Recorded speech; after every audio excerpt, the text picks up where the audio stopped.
അസ്സലാമു അലൈക യാ റസൂലല്ലാഹ്.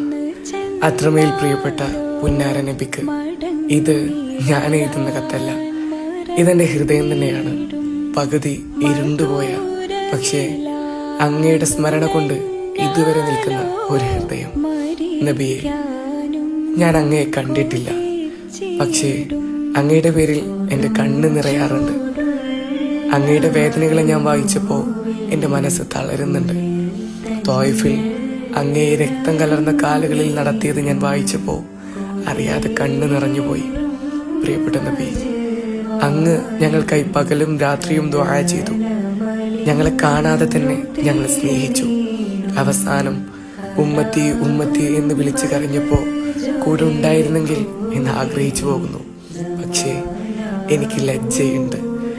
അങ്ങ് കൊണ്ടുവന്ന ദീനിൽ നിന്ന് ഞാൻ പലപ്പോഴും അകന്നു പോകുന്നുണ്ട്.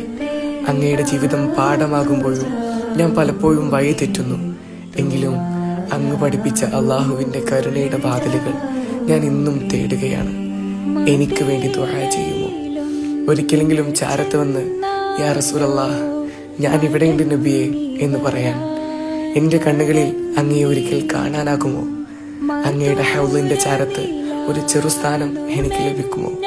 നബിയെ, അങ്ങയെ ഞാൻ ഒരുപാട് ഇഷ്ടപ്പെടുന്നുണ്ട്. അധികം സ്വലാത്തുകൾ ചൊല്ലാറില്ല, അങ്ങയെ പലപ്പോഴും ഓർക്കാറില്ല. പാപിയാണ്. എന്നാലും നബിയെ, എനിക്ക് നിങ്ങളെ ഭയങ്കര ഇഷ്ടമാണ്. എന്നെ കൈവിടരുതേ. ഒരിക്കലെങ്കിലും അങ്ങയുടെ ചാരത്ത് എത്തിക്കുമെന്ന വിശ്വാസത്തോടെ അങ്ങയുടെ ഉമ്മത്തിൽപ്പെട്ട ഒരു പാപിയായ, പക്ഷേ അങ്ങയെ വല്ലാണ്ട് ഇഷ്ടപ്പെടുന്ന ഒരു പാപി.